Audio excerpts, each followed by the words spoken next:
ॐ गं गणपतये नमः।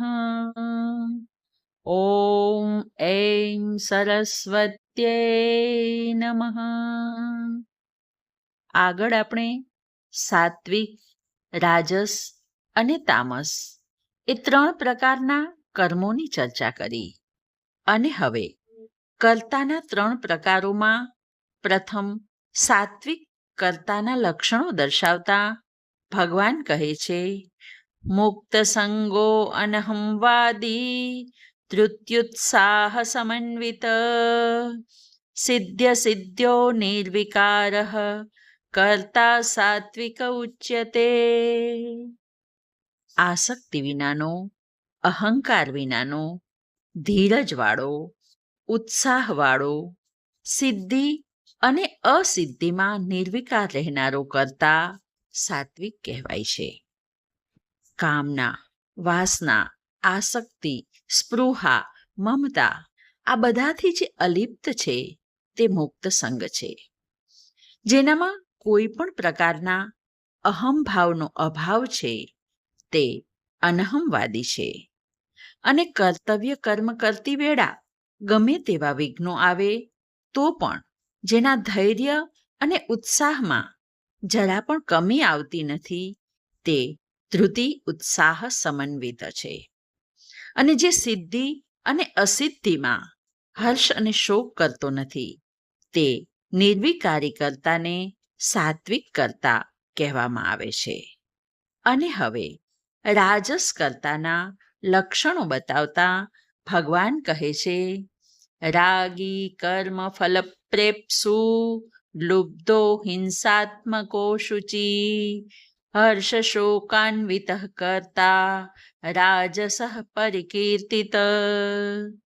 રાગી કર્મફળની ઝંખનાવાળો, લાલચુ, હિંસક, અસ્વચ્છ અને શોકથી વિચલિત થઈ જનારો કર્તા તામસ કર્તા કહેવાય છે.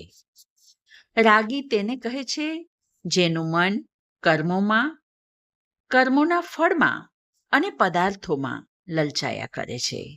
અને તેથી આવો મનુષ્ય કોઈ પણ કર્મ ત્યારે જ કરશે જ્યારે તેને એ કર્મના ફળ રૂપે ધન, માન કે બળાઈ મળશે.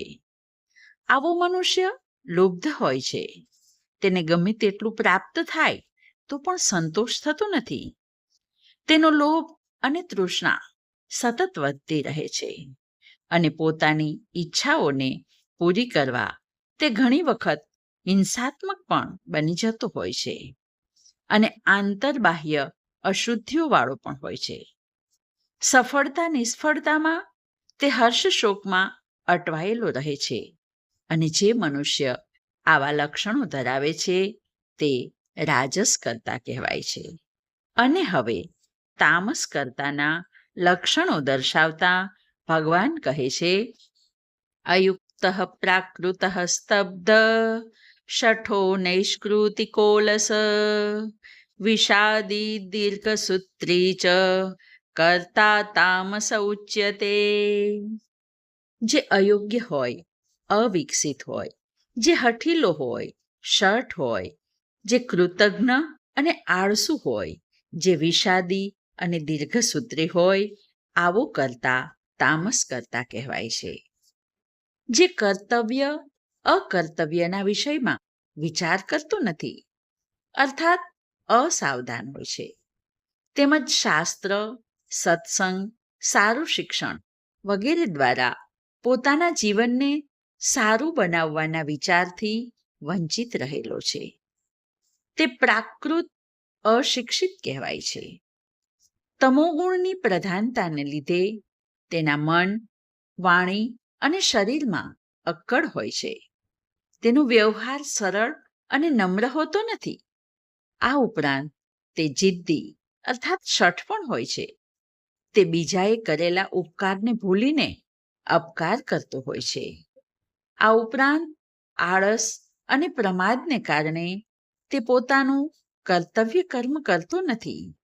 તેથી તેના જીવનમાં વિષાદ હંમેશા રહે છે અને તે દીર્ઘસૂત્રી પણ હોય છે, અર્થાત 10 મિનિટના કામમાં 10 કલાક બગાડે છે. આ 8 લક્ષણો ધરાવનારો કર્તા તામસ કર્તા કહેવાય છે. આજે બસ આટલું જ. હરિ ઓમ.